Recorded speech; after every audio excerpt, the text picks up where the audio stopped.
Welcome back to my YouTube channel. I'm Dr. Greg Jones, naturopathic physician and founder of Innovative Wellness Center here in Phoenix, Arizona. Today's episode is something I care deeply about because it affects hundreds of millions of people worldwide. And most of them have been told there's nothing left to do besides manage their symptoms and wait for a joint replacement. We're talking about osteoarthritis. And by the end of this video, you're going to understand why OA is not just a wear and tear condition, and why the conventional model is incomplete, and what a functional and regenerative approach actually looks like, including the specific peptides and hormones I can use in clinical practice to help the body actually heal. So here's what we'll cover today: the global burden of OA and why the numbers are only getting worse, and why the wear and tear model fails patients. So we're going to rethink OA as an inflammatory and immune-driven disease. We'll talk about the four-pillar protocol to stop degeneration and rebuild the joint.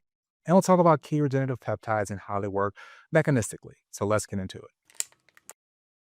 So let's start with the scope of the problem. Osteoarthritis affects over 500 million people worldwide, making it one of the leading causes of chronic pain and long-term disability on the planet. And it's been rising dramatically since 1990. In the United States alone, about 21 to 22% of adults have a doctor-diagnosed form of arthritis right now.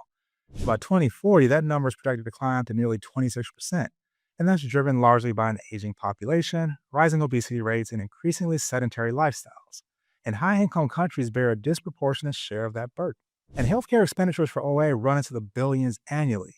And yet the dominant treatment paradigm is still almost entirely focused on symptom management, not disease reversal, not tissue repair, just slowing down how fast you deteriorate until surgery becomes unavoidable. And that's the problem we're here to address today. And so for decades, OA was explained almost entirely through what's called a mechanical model, the idea that your joints simply wear out over time from too much stress on the cartilage. Microtrauma accumulates, the extracellular matrix breaks down, chondrocytes die, and eventually you're bone on bone. And that's not wrong, but it's deeply incomplete. The conventional step care approach flows logically from this model. Start with exercise and physical therapy, add NSAIDs, move to steroid injections, and ultimately land on joint replacement surgery as the final solution. The problem is that this approach treats the joint like a machine part, a localized, non-systemic structure that just needs to be managed until it can be replaced. And it doesn't ask why the joint is actually degenerating at the systemic level. It doesn't target the biological drivers. And that's why treatment focused solely on mechanics so often fail long term. Now, here's that paradigm shift. Research over the last 2 decades has fundamentally changed how we understand OA. The joint is not a passive victim of wear. It's a metabolically active organ that's highly susceptible to systemic inflammation. Pro-inflammatory cytokines, specifically TNF alpha, IL-1 beta, and IL-6 are released by both joint tissues and circulating immune cells. Together, they create a catabolic environment that accelerates cartilage destruction from the inside out. They upregulate matrix-deciding enzymes, they inhibit the formation of new chondrocytes, and they drive chondrocyte apoptosis, a form of programmed cell death. So the joint isn't just mechanically stressed, it's under constant biochemical attack. And that's a fundamentally different problem, and it demands a fundamentally different solution. So what does a functional and regenerative approach actually look like? I'll organize this around four pillars. Pillar number one, reduce the inflammatory burden. Inflammation is not a symptom, it's the disease driver. The foundation of any protocol has to address inflammation. That means an anti-inflammatory diet, and I'm a big advocate for a Mediterranean diet, rich in phytonutrients and omega-3 fatty acids. It means addressing the lifestyle roots of inflammation: gut health, chronic stress, poor sleep, and sedentary behavior. And it means targeted nutraceuticals like turmeric, quercetin, and sulforaphane to modulate cytokine production and reduce oxidative stress. So let's get into pillar number two, blocking the degradative enzymes. So even if you reduce inflammation, you still need to stop the enzymes that are actively destroying the matrix. Matrix metalloproteinases, or MMPs, are the key targets here. So one compound I use for this clinically is pentasan polysulfate, and I'll come back to that in a moment. Now, pillar number three is repairing the extracellular matrix. Once you stop the destruction, you need to rebuild. The ECM is a structural scaffold of articular cartilage, is made up of collagen type 2, proteoglycans, and glycosaminoglycans. So stimulating chondrocytes to synthesize new matrix requires anabolic signaling. Key growth factors like TGF-beta, IGF-1, FGF, and PDGF, and also providing the substrate amino acids and glycosaminoglycan precursors.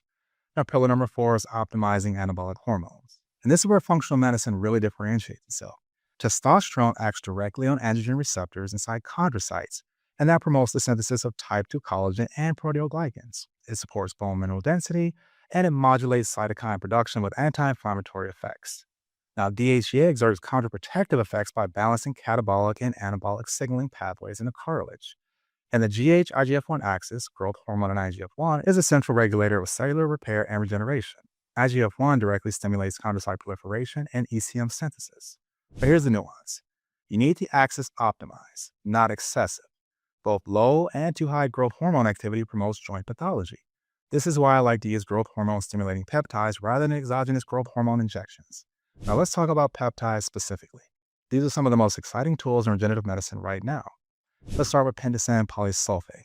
Although not a peptide, this is a polysaccharide that mimics glycosaminoglycans. It's anti-inflammatory, it enhances glycosaminoglycan synthesis, it inhibits MMP3, and it stabilizes aberrant growth factors that contribute to pain signaling. And it stabilizes aberrant growth factors that contribute to pain signaling. And clinical data shows significant improvement in VAS pain scores and WOMAC joint function scores that persist well beyond the treatment period. The main caution with it, though, is concurrent use with anticoagulants and chronic excessive oral dosing, and we use injections for joint pain, has been associated with retinal toxicity, and that's something to monitor. Now let's move on to BPC 157. This is a pentadecapeptide derived from a sequence found in our own gastric juice, and it promotes angiogenesis, meaning it enhances blood vessel formation to improve oxygen and nutrient delivery to damaged tissues. It modulates VEGF, that's the vascular endothelial growth factor, that drives tissue repair. It's anti-inflammatory, and it has analgesic effects at both the central and peripheral level. Let's move on to thymosin beta-4. TB4 is a 43 amino acid peptide that is a potent modulator of actin polymerization, and that's fundamental to cell motility and tissue organization. It facilitates the migration of endothelial cells, keratinocytes, and progenitor cells to sites of injury. It's also anti-inflammatory, it supports angiogenesis, and it also has analgesic properties, so those properties help reduce pain. One important note on that angiogenesis piece, there's no conclusive evidence showing carcinogenicity. But as with any peptide that affects growth and regeneration, I always exercise caution with patients who have a history of tumors or a high cancer risk. Next is GHK copper.